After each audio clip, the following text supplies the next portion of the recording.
Hey everyone, I'm Emily Jennings, Senior Manager for Chapter Support and Development. I also have with me today Crystal, who's our Senior Vice President of Membership and Chapter Relations.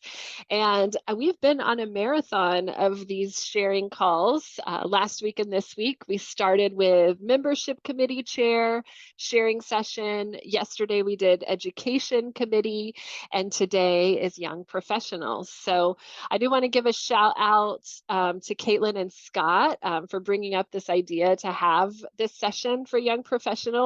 And it also spurred on the idea to go ahead and do the other sharing sessions as well. So thank you, Caitlin and Scott.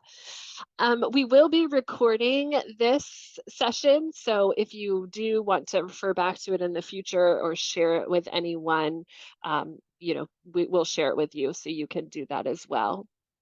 I plan on today being a casual, laid back conversation. I have planned some questions to kind of ask and kind of let you take the discussion from there.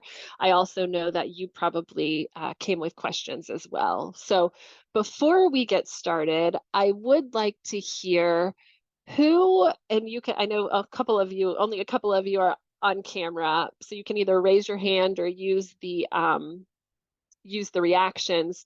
How many of you have a Young Professionals Committee already? Caitlin, I know you do West Florida, Southeast Florida.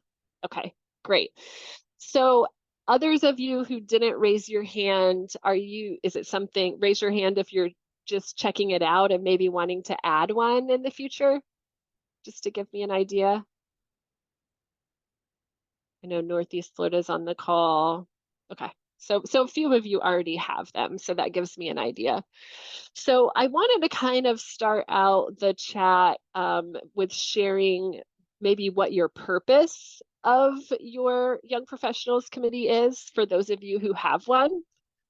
Anyone want to share what the purpose is, what your purpose statement is, or kind of the charter for the committee itself?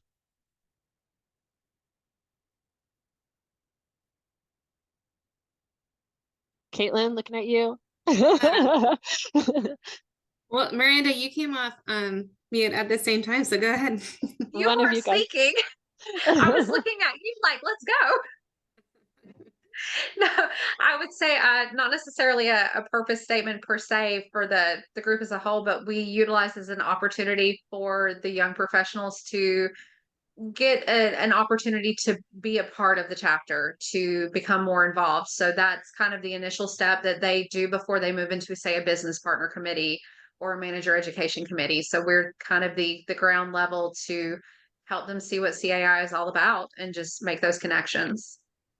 Okay, so it's kind of like a stepping stone. That would be like their first step for committee. Okay, awesome. Caitlin, is yours different than that?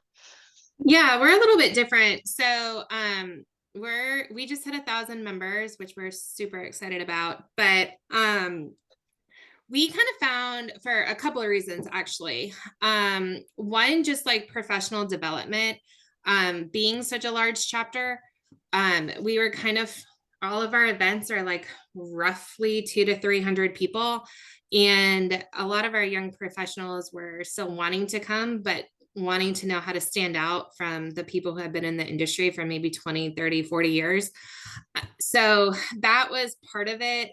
The other portion of it is just they network, and I fall under the young professionals category. We just raised it to 45 years old. So we're 45 and younger. And the networking is done completely different than like other type of networking events that we've had. Like the questions have been a lot more intuitive. We just had an event and we had a business partner. He's a young owner and he was asking, I'm growing my business. How do I actually recruit people to join my business, and what tips can you give? So we're seeing it that way. And it's been like a pretty awesome shift to kind of feel that. And then the third reason why we really started it is a lot of management companies were asking how and what is CAI doing from a local and national level to recruit younger members to the industry. So this was part of our response to it. and it's really made a huge difference. And we've seen the numbers grow. I'm like, you're either 45 and younger or you're not, but it's been very successful in the couple of years we've done it. Awesome. Yeah, I just read an article yesterday or today, 40s is the new 30s. So I was really excited to hear about that since I'm approaching 40 this year. So that's awesome. And I also saw on social media, you guys had a huge event. Was it this week or last week? So that's awesome. Yes, we did. It was a lot of fun. I'm still exhausted from it, but it was fun. Good, good. So, Therese also put in the chat, if you don't have access to it, that they use their committee to try to give back to the community and have a space for the young professionals in the industry to get to know each other. And I know, Therese, you guys used to do like beach cleanups and things like that with your young professionals committee, just like you said, for something to give back. Awesome. Now, you shared your age restriction. So you do have an age restriction, Caitlin, it sounds like. Others of you who have one, and feel free to, if you don't have a young professionals committee, but you are looking at it and you have questions about what the others are sharing, feel free to come off mute or put it in the chat, so we can discuss that too. But for the others of you who have young professionals committees, do you have an age restriction, and what does that look like? I'll share a little bit. So we do have an age restriction as far as the committee is concerned. It's probably about 45 and under, similar to Caitlin's. However, most of our events, when we first started this program, we were gearing it towards young professionals to be a part of the programs exclusively, but then we're Sarasota, where the average age is like 97. So we realized that it can't just be exclusive to like the 6 people in the room who are under the age of 45. And we've geared it more towards the young professionals, the committee itself representing the younger generation, but their events are open to the entire chapter. And this is a way for us, initially it was to, similar to Caitlin's, like we want to create a large demographic of young professionals that can gather together. Instead, this has been kind of what Miranda said, a vetting point for the younger leaders in our group here to gain some experience on how to run meetings, on how to take minutes for meetings, on how to put programs together, how to balance a budget for a program, and then put things on that the chapter can be proud of on behalf of their young professionals. And the next, I guess, layer of this is we're seeing on other committees, whether it is like our CAI Day committee or our golf committees, ones that have a lot of longstanding regulars who have been contributors for a long time. And we really appreciate it because when something big like a golf tournament comes along, it is a lot of rinse and repeat. But these are volunteers who aren't going to want to do it forever. And we have to start training and I guess cross-training people to learn how to do what this one person has done for one item of an event, whether it's dealing with a caterer or the venue or volunteers, something isolated that is one part of a whole moving program. And now we have people joining committees on the younger side because, hey, they got energized by what the young professionals do and want to find their own niche in the chapter. They'll say, well, I'll shadow the person who's a chair of the CAI Day committee and see what they have to do. They might not necessarily have a task for the first couple of years, but they'll learn how that person does their job. So when they're set to retire or they don't feel like doing it anymore, or there's a family emergency and they're not around that time of year to be a part of that committee, we aren't just starting from scratch. So that's really what the young professionals have brought to our committee and our chapter in general. And we're really excited and proud of this now well-represented group within Sarasota. That's awesome. And Therese put in the chat that she thinks theirs is 35 and under. And Therese, I believe that's like Caitlin was saying, like the others were saying for the committee, because I think you guys do like a picnic, a family picnic that the young professionals put together. And I believe that's open to all of the members as well. I think that's coming up. So if you want to put a link in the chat to that, I know that's a really successful event. You guys have both kind of talked about, I like that you're saying the committee is that age, but we kind of put on events for other ages as well.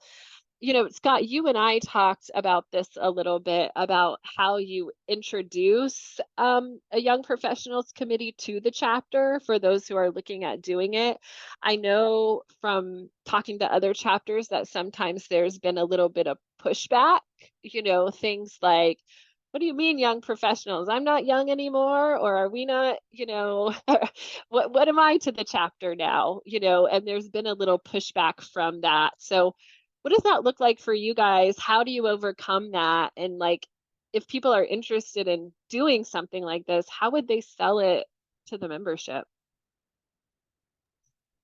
I mean, for us, we did learn by that very mistake. So we did have a group that we had to pull and almost bribe to be a part of this committee early on. And then there was some pushback. If they hosted an event, it was, well, I'm not a young professional, so I can't be a part of it. And they were sort of shunned. But when we decided to shift gears and say, no, this is a young group looking to contribute to the chapter as a whole, yes, we still have to correct a person who might think they're not allowed or to be involved in a young professionals program, but we encourage people to accept the young professionals as leaders, as contributors to the entirety of the chapter. And now that we've changed that mindset for the chapter as a whole, we don't see a lot of pushback.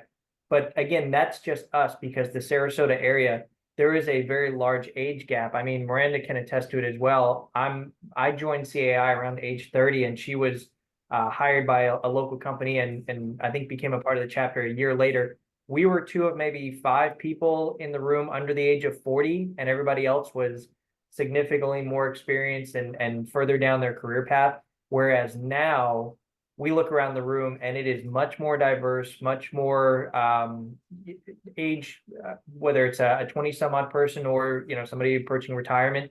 And we don't want to take credit for that, but I mean, there is a lot to be said about what the young professionals have done in our group here to get more excitement and more engagement and more opportunities for the younger person to step up and shine in their respective industry or their position. Whereas Caitlin, I know you've talked about, you have a plethora of people that sort of fit this category already, and you've got 1,000 members. That's awesome. Congratulations. We're right behind you trying to catch up.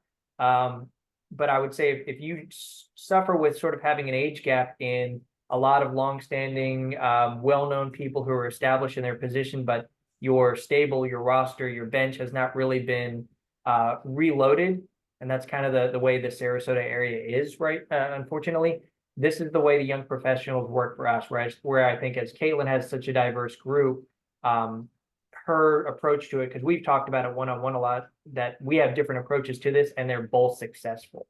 So I think you have to take a second to step back and say, what does my demographic look like? What are the needs of the chapter, and where does this committee fit in so that it is well received and it is most efficient in what it's trying to accomplish. Yeah, good point. Anyone else want to add to that? Has anyone experienced that?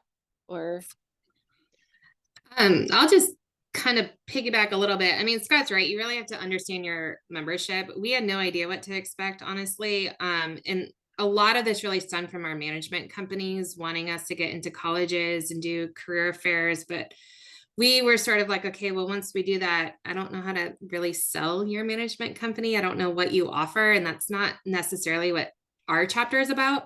So, it's been really well received. I mean, of course, any change, you get a little bit of pushback. And we actually started 40 and younger. That's what we did for the last 2 years or a year and a half. And it was great, but it was definitely a little bit more kind of deer in the headlights a little bit with some of our younger, like, I mean, we literally had a guy turn 21, which I was like, oh, maybe we need to check IDs at this brewery. I had no idea. But kind of from that, one of the things that we learned is we really looked at our management companies, and the average age for us here in Georgia is roughly 40. And we really wanted to get a lot of buy-in from our management companies to kind of show that there is a future of community association. And we did a lot of testimonials from people and how they kind of got into community association. And a lot of them, it was by default. So if we could kind of help write that story a little bit for us in Georgia, that was sort of our big motivator. And we ended up lifting the age to 45 just in January. We did a little bit of promotion for it. And we are seeing a little bit more of, like, we have a couple past presidents that are part of this group. Eric, who's on this call, is our board liaison. He fits into that category. So we are seeing kind of senior young professionals, if you will, but they've been really helpful in kind of giving some of that expertise and kind of just knowledge of our chapter and the history of it a little bit. And it's gone over really, really well. So we're going to keep it at 45. We don't have as many as kind of older than that. I think we're going to cap it at that. But it's worked out. We didn't really know what to expect. And instead of going straight into a committee, we actually did a task force. So I think the board might look at officially making it a committee next year. We quote unquote handpicked certain people to join that had a good presence and have kind of come to everything. Some are brand new to the chapter and just really hungry to get involved. And some have been in our chapter for a while and have even served on other committees. So I think we are probably going to move into a committee next year, but we wanted a little bit of gray area with kind of breaking the rules a little bit. We didn't want to sponsor any of our events just yet. It's talk on the table, but again, like, this group doesn't care how many managers are there or how many business partners. They just really care about how they can network for themselves in more ways than just, money. So it's been really cool to kind of watch it grow. That's great. Now you mentioned management companies. Scott, I know you have quite a bit of business partners in yours. So I'm just curious kind of what you're seeing as far as member types participating. I mean, because let's be honest, our homeowner leaders, we have younger homeowners coming in too, so I mean, are you engaging them? Is it really just managers or business partners? Kind of what's everyone looking at for that? Ours is honestly mostly business partners, but we do have quite a few managers doing. We did have one homeowner leader attend the event that we just had, which was kind of cool. But we don't have, we're not huge and heavy in HOA homeowner leader board members here. So it's been kind of a focus of ours. But again, for us, you're either 45 and younger or you're not. So that does put a little asterisk to that kind of stuff. But I think just as a whole, just getting the buy-in from the business owners, especially on the management companies, has been huge. And we kind of did a survey with a breakdown of all of that and kind of what people are wanting to see out of young professionals. One of our biggest things is we didn't want it just to be happy hours and socials. We wanted to do a lot of professional development. So that's kind of brought in the managers in that sense as well. Great. Anyone else want to share kind of on any of that? Yeah, our committee is primarily business partners as well. Our board liaison to the young professionals is a management company owner of probably the most well-established locally built management company. And it is interesting that he does come off to most people on the surface as a bit of a curmudgeon or standoffish. But when it comes to this committee, he has opened up. So it's also created this fun opportunity for some of the younger people who, I don't want to say they're intimidated by him, but they have got to humanize him as not just, a figure, but a person within the community that they can connect with and build a relationship with through this very committee. And Michael Biza, who just signed on to the meeting today, who's a co-chair or former co-chair, he didn't believe when I said it, but our board liaison, who we're talking about as a curmudgeon, he fought to stay on as the liaison for this committee because he enjoys this so much and being part of the youth aspect of the chapter. So that is, I don't want to say it's an additional benefit, but it is something that our young professionals do gain as being a part of this group. That's great. You didn't want Michael to think you were talking about him as the curmudgeon. Is that No, he already knows he is. Yeah, thanks for highlighting that I was 20 minutes late. Thanks, Scott. Appreciate it. Why I'm here. Remind him of how much we love him daily. Mm-hmm. I love it. Sorry, guys. Oh gosh, no problem at all. We're just glad you could join us. Thank you. So one of the things that I wanted to bring up too is if you're offering education for your young professionals? You kind of talked about it a little bit, but what are you offering? I'm going to put a sample of something in the chat that I just came across. It's the 40s are the new 30s that I was talking about. It's a free webinar that this group is putting on. So I'm sure if you guys wanted to attend and kind of see what it was about, it looks pretty cool. It's a panel discussion of colleagues in their 40s talking about what it's like to plan for the future while balancing finances, family, and major milestones. I don't have to read it to you. You guys can read it, but there's a registration link there as well if you are interested in checking that out. But what are you guys offering as far, if you're offering, education, what does that look like?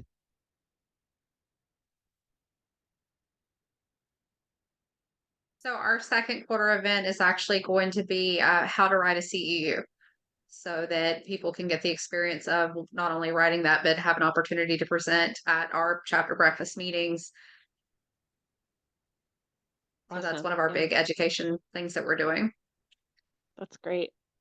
Yeah, I we did. found a, sorry, Go Emily. ahead. No, We've go just ahead. found that a lot of the people that are either within the committee or just young professionals within the chapter don't have a full understanding of what CEUs are, or at least haven't been able to do their own. So I think the idea of being able to figure out how to do their own is another avenue of getting in front of managers and board members instead of just going to the luncheons and the happy hours. It's actually providing that education. But a lot of us don't know how to exactly put one together, or whether that's your company that you represent isn't, big into it, or you just have never done one before. So I think that that's something that will be very attractive to our committee, as well as the rest of the young professionals and others within the chapter that have not put one together or have not done one before.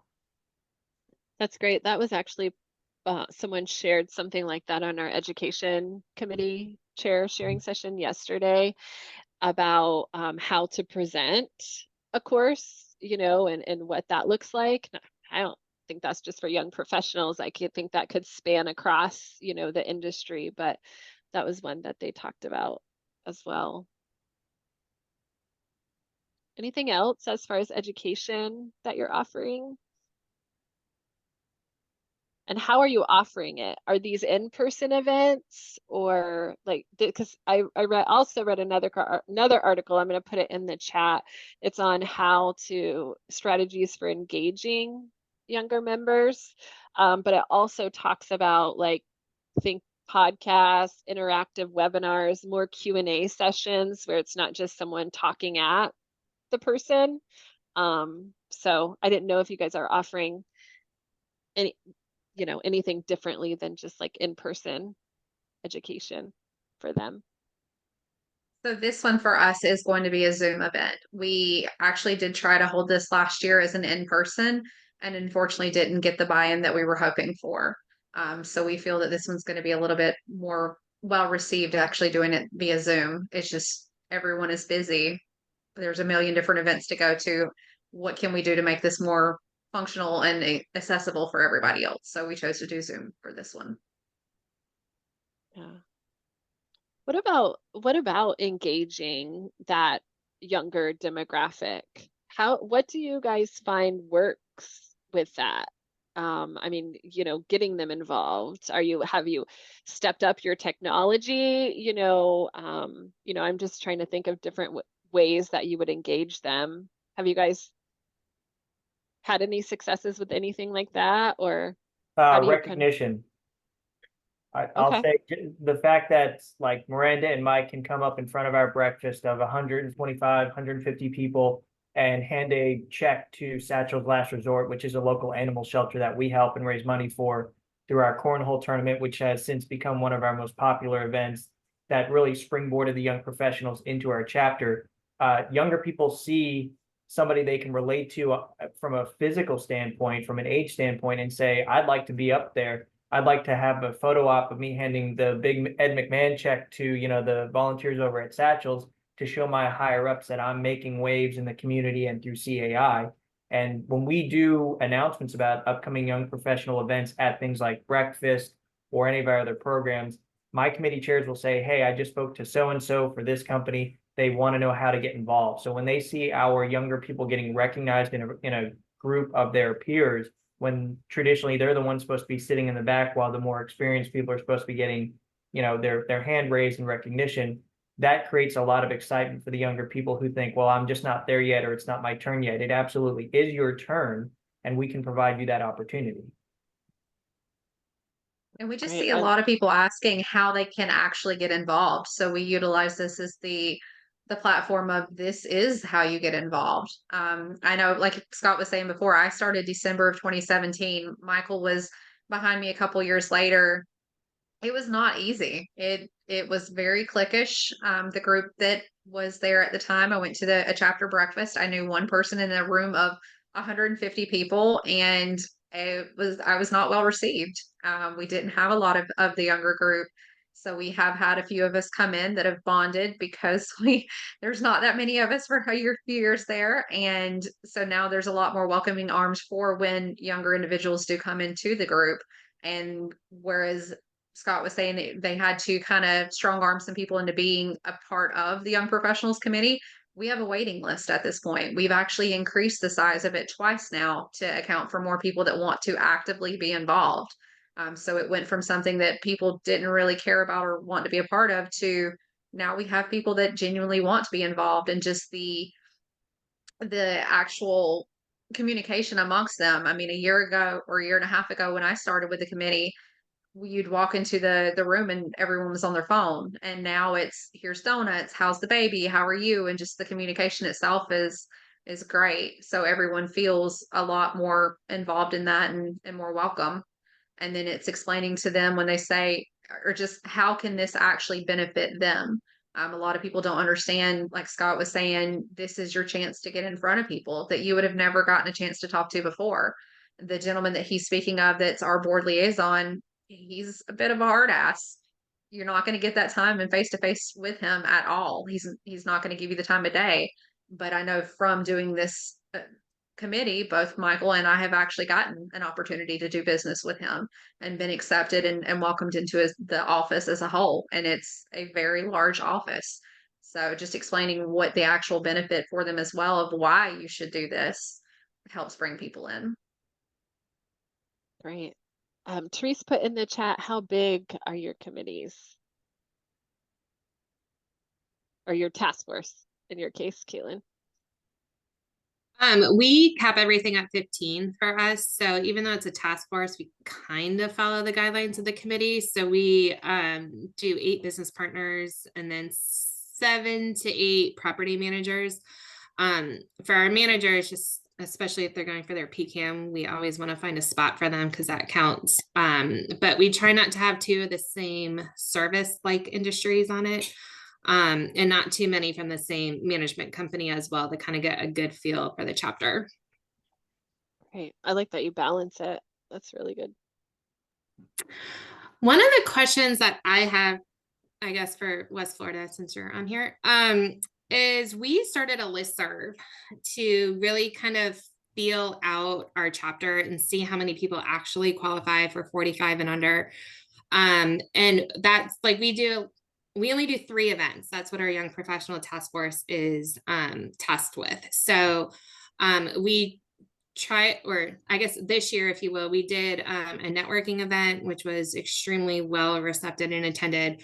We're doing we put it together a panel and just kind of an educational question, the history of CAI, how to get involved, where is it going type of thing. And then we're just doing a pure social event. So those are our 3 events that we have. And then we do, like, for some of our bigger events, we'll do a reserved table for our young professionals to kind of sit together. We don't do assigned seating. It's just kind of an area for them to go so they're not awkwardly going around the room trying to find an empty seat. But my question is, outside of those touch points, are y'all doing anything to engage with them?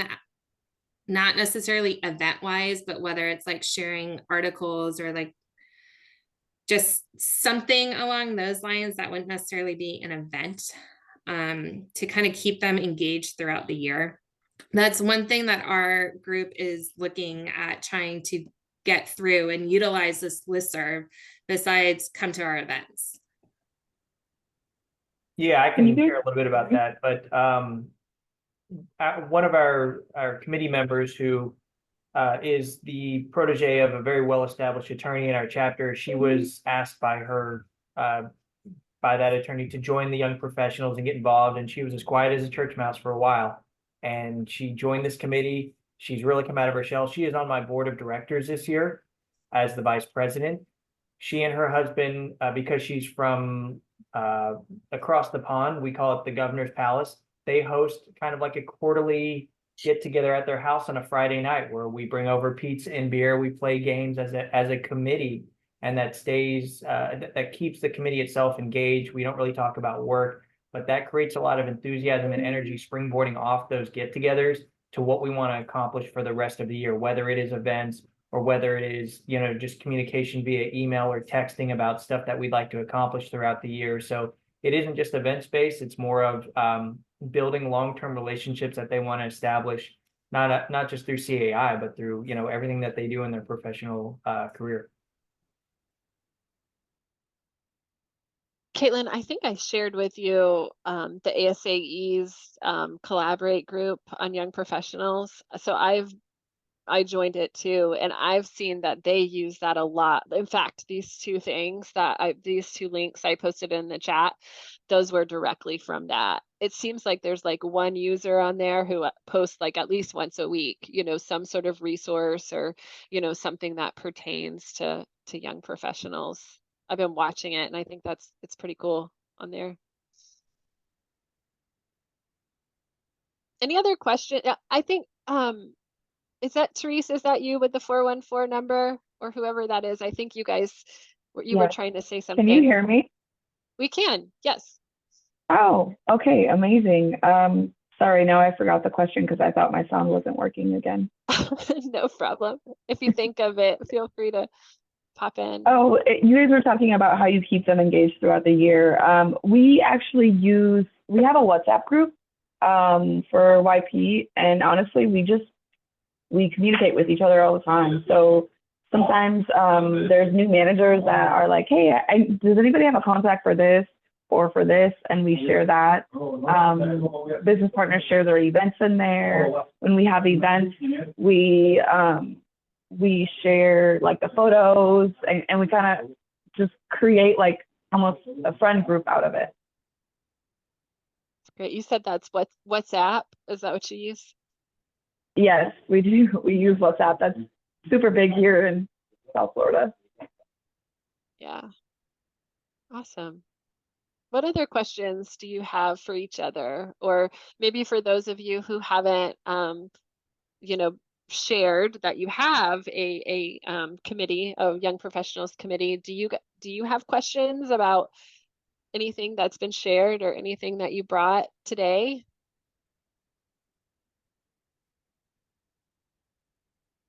Anything else anyone wants to share?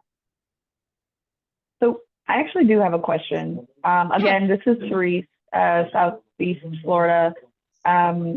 We've had our young professional group for a while, and we were doing really well. In the last year, so I wasn't always the chair. I just became the chair like right before Halloween this past year, and I was part of the group before, but I was just, contributing. And now being the chair, since the whole swap and a little bit before that, we kind of lost our ground underneath us, and we've been a little bit lost. And I'm trying to figure out the best way to pull people back in and kind of engage and get everyone to volunteer and like get these events going. But I'm having a hard time. And I guess I'm just looking for some tips and advice from anyone in this group that would be helpful for me. Great question. Does anyone have anything? Ours was just really when we started doing the get-togethers, and then we stopped with the Zoom meetings. We started forcing everyone that was on the committee to actually go in person. So for essentially January through April or March, give about, we start around November. So November through March, we do in person only. And then the rest of them are Zoom meetings to allow for summer schedules and what have you. And just trying to keep those quarterly events at Nicole's house, as Scott was saying, that has really just bonded us as a group to get to know people outside of work. Um, it's been the only thing that's really helped us. Our team failed miserably at Zoom. It was awful and awkward. No one ever had any input for anything. And now we're in the process of finalizing. We have a cornhole tournament later this month. So we just had our meeting in February, and it was a completely different experience than a year and a half ago. Every single person was contributing, even some of the newer individuals that haven't even been in a cornhole tournament with us yet. Just everyone wanted to give feedback and advice, and hey, have you thought about this, or we need to bring this to the event. So it's just been a complete change, and that's really what the only thing we can contribute it to is getting people that were actually interested in being in the event, not just placeholders. We did unfortunately have a few longstanding members that they were just tired. They were just showing up to show up at this point to check the box. So we were able to find them other places within the chapter for that suited their roles better, and then doing more in-person stuff to kind of force people to talk again. That's good. I heard you say a couple of things there. One of them is like, I feel like a lot of times we stereotypically say our age demographic, we want Zoom, we don't want to be in person, but it's interesting that those, that you're getting people together and they're really enjoying that. And then what was the other thing? I forgot it. It was the last thing you said. Shoot. I Forcing people forgot. to talk. No, what was it? Oh, it was giving permission for people to find something else to do, that those Yes. people that maybe are not engaging, hey, there's other things for them to do, and maybe getting some new people that are excited about it. Yep, and Thanks Yeah. for sharing. that was the big change, just moving people to the more appropriate places and just being in person. So it was more engaging, and people like I said, they got to know each other outside of their actual work stuff. And we do have a couple crossovers. So Michael's in insurance, and we actually had two other girls. There's just one now that do insurance as well. And there's no conflict, no issues. They actually give each other a hard time, and it's enjoyable. There is no real competition amongst any of us. We're just there to benefit the chapter and benefit the local organizations. Have a good time. Yeah, to And piggyback on Miranda's point, Therese, one of the things when I became the chair a few years ago that we really tried to establish within YP for our chapter was having an annual schedule. As far as like when I got involved in the committee, it was kind of like we want to figure out an event here, we'd love to do something here, and then it was like and then it's September and you've done one event and you've had a bunch of great ideas, but you really didn't get anything done that year. So what we really did a lot of work on is trying to say, okay, every calendar year we want to have one event each quarter. We want to do a couple of fun events that are more marketing and networking based, but we also want to do a couple of events that are more educational, both for the committee, but also for the rest of the chapter. We've also established that we want to do some kind of charity work. We used to work with Felt, so feeding empty little tummies in our area. Now we're working with Miranda, I always forget the name, but another kids foundation within the Minnesota area that we always want to do some kind of charity work. And then also we just want to be advocates for each other. So kind of to Miranda's point, when she got involved in the committee and then became a co-chair, she did a great job of really pushing people into other directions, kind of like to Emily's point, as far as giving them permission to leave. That's a great way of saying it because it wasn't said exactly that way, but it was done in a much more professional manner than I was comfortable doing so at the time. Because we also had standards as far as you can be absent from meetings, but there needs to be some kind of heads up, even if it's only 5 minutes before the meeting and it's kind of obvious that you forgot. But stuff like that, or as far as you can only miss so many meetings per year, and then you're no longer part of YP. So really just having kind of bare minimum standards that if you want to be involved in this committee, both for yourself but also for the committee, there's got to be some kind of baseline as far as your involvement in everything we're doing on a monthly but also quarterly and annual basis. So I think we've gotten to a point now where going into, kind of we start, the year in December as far as planning out the following year. we have an idea and everybody in the committee has an understanding of what's expected as far as on a month-to-month basis, but also the events we want to put together. And then, you know, like Miranda said, the CEU course that we tried to do last year just didn't work. So we pivoted, and now we're going to do it on a Zoom event this year, which we hope to have much more participation. So I think if you're able to put together a baseline of minimum standards as far as being in the committee, and then really if you can plan out the whole year, it gives everybody the expectations, but also the acknowledgement of what is going to happen over those next 12 months. That's Thank great. you both. Yeah, and that's worked. I mean, just to kind of piggyback off of you two, that's worked really well for us. We have like our committees, which includes our young professional task force, has to turn in their, like, for next year, their 2025 budget and an idea of what events they want to do. Not necessarily say we're going to have it at this location, but sometimes we do have that planned that far in advance. You have a lot more leeway with pricing and can lock in before their calendar is even set at some of these venues. So we've gotten massive discounts that way, but they have to turn that into the board in June for 2025.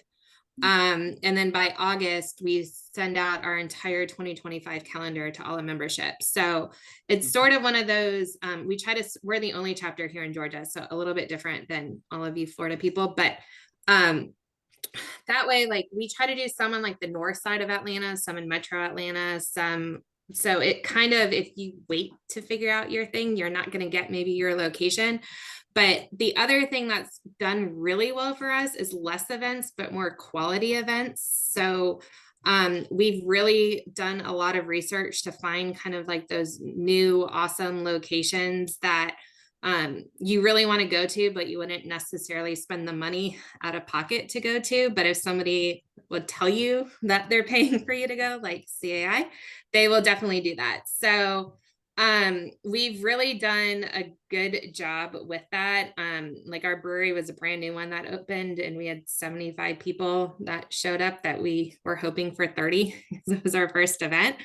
And just, again, do a lot of publicity ahead of that, just because you have your dates set. So you can really plan for that. So like right now, we're sort of talking about 2025 because things, I mean, we're finalizing one of them, but yeah, we've booked venues already for 2025. So it makes a huge difference. If you can't, it's hard to get everyone on that, but once you do, I think it makes a massive, massive difference, because people can put it in their calendar instead of choose between you and maybe another organization or plan their work around that. So for what that's worth, hopefully that's helpful for you. But we've seen a massive change in even like the amount of people who come to our events too, instead of just doing hotels or restaurants, because it's easier. Yeah, that's been so fun to see where you all have you have your events in the Georgia chapter. I'm always so like surprised. It looks like you're having so much fun while you're learning, you know. It looks awesome. Yeah, I mean, One of these we're days now, I'm gonna come. Well, we both get bored very easily, so we switch it up a lot. I love it. Out of Yeah, I curiosity, mean, sorry, I was going to say, out of curiosity, do you have a lot of competing groups in your area? yes. So as you were talking, I was like, oh, that would never work for us. But we have some business partners who have cute little names for themselves and kind of go out and do their own events. And this has been sort of a situation that we're trying to maneuver through, but like we'll have a chapter event, and then they'll have an event really close by afterwards. So they're pulling all the managers that we have already. Don't get ideas, sorry, Scott. But like we had a kickoff social, and we had 220 people, and right after that there was like 5 companies who went in to do a happy hour, who had it after, and we are now kind of didn't think it was that big of a deal, but it turned out that the business partners who were actually paying for the event hosting people at our event had kind of heard wind of it, and some of their competitors showed. And we're also running up a tab. And then on the backside from us, there are some managers that had to choose between our event and then kind of like the quote unquote after party. So that's newer to us. And then like they also do like tailgating events for Falcons game or Brave suites or concert suites and stuff like that. We don't promote any of that. I think it's great that they're doing it. They're using marketing tools and whatnot, but yes, it has died down a little bit, honestly, with us, in a good way. I think just because our events are events that they wouldn't necessarily be able to afford together. Because I mean, we really do stay away from like hotels and just like, here's a room at a restaurant or a cool bar. We're doing, really unique events, and that has, and not just like come network, some like with an activity too. So that, I mean, I don't know if you can hear Tina rapidly typing behind me, but she's putting other stuff in the chat. But that's been like a massive difference really for us. A lot of these other groups are kind of seeing, and I think that's why we finally hit that 1,000 mark too, is they're seeing like the word spreading a little bit more for our events, and people are more open to bringing non-members to us. And honestly, at the end of the day, they end up becoming members within like the 90-day period or so. What else? Anything else you all would like to discuss while you're here together? Yeah, I just wanted to share a little bit from Teresa's question a while back. I know it can probably be assumed without saying it, but like choose your leadership well. So I have two of my committee. I've got a past co-chair and a present co-chair. What we do is we have co-chairs that rotate or assume that position on every other year. So Mike was a co-chair for 2 years.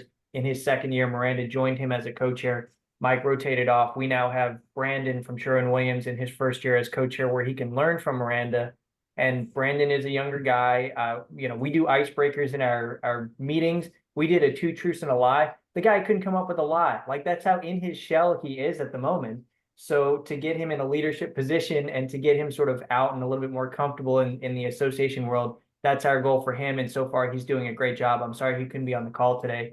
But I'll use Mike again. I'll pick on him for a minute. When he first joined and we were still restricted to Zoom, Mike was trying to figure out his leadership style. And to be honest, it wasn't well received at first. And he would ask me, what am I doing wrong? And we talked through it. And when we went back to in person, when Miranda came on, Mike shifted the way he approached the committee, and his self-awareness and ability to do that was huge. And now, I mean, he is probably one of the most popular, if not the most popular guy on the committee, just because, he can laugh at himself, he can joke, but he can still lead. Mike is now part of our homeowner education committee. So to Miranda's original point about this being a way to have people join a committee where we're all a little unfamiliar with the process, but then venture out to other things within the chapter. Mike ran our homeowner education committee meeting yesterday because our chair was unavailable. And whether he knows it or not, that was kind of an audition for next year, because he's going to be placed in that position, whether he likes it or not. And he now has the confidence to do that because he led a group of people around his age.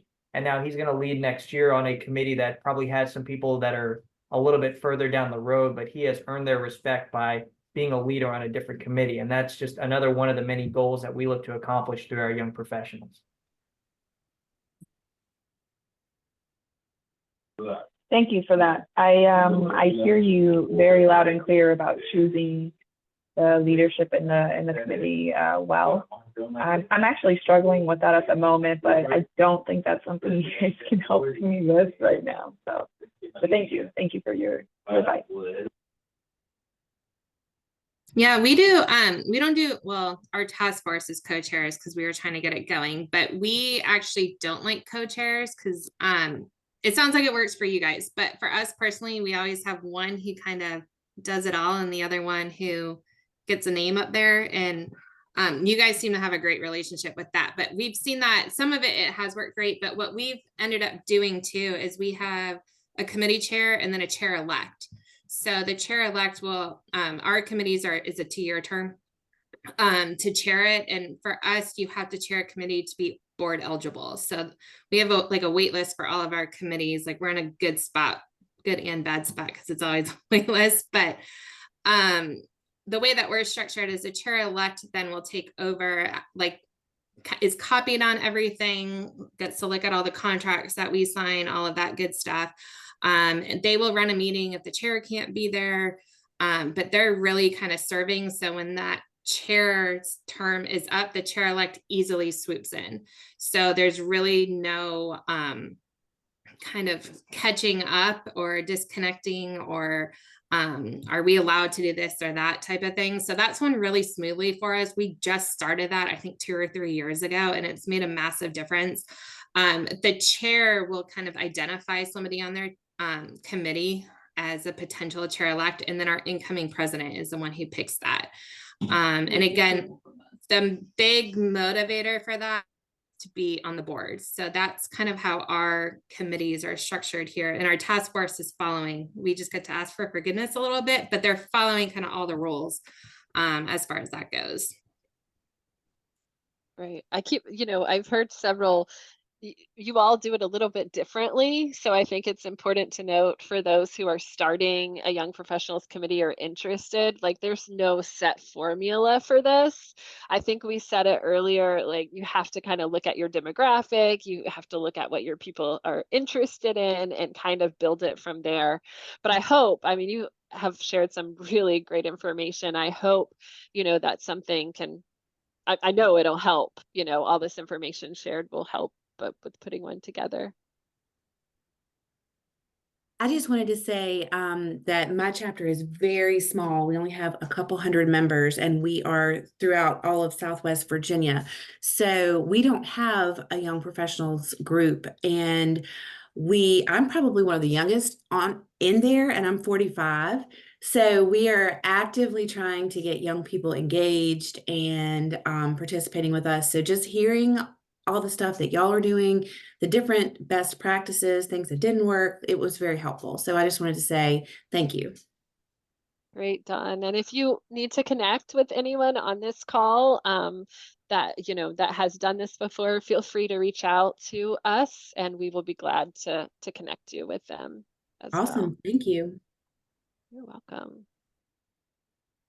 All right. I Well, have go ahead, Crystal. I know we're getting short on time, but Dawn, you're near a couple of colleges, and I'm curious if you all have ever tried to engage some of the the soon-to-be young professionals, students in those colleges.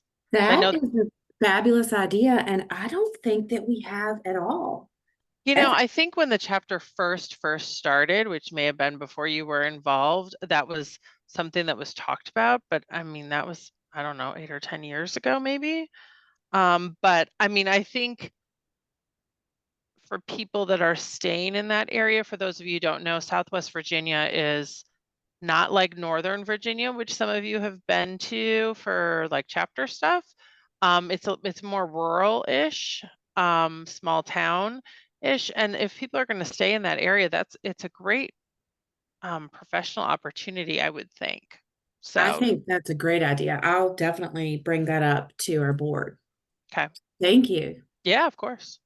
Dawn, we will be in the coming months, we'll be putting together what we call a chapter knowledge series on, maybe going out to job fairs. And if you are, or, your management companies are, things that you can send with them, and give them to promote CAI and the industry and membership and all of the above. So we'll be putting out there again in the coming months, but that's coming down the road too. So maybe you'll have some tools to be able to do that. Absolutely. I'll keep a lookout for it. Sure. Thanks for bringing that up, Crystal. All right. Well, as I mentioned, we will share the recording of this so that you can refer back to it or share it with others. But I really appreciate your time. I know time is valuable, so thank you for giving us some of yours on Friday Eve. And I hope you guys all have a great weekend.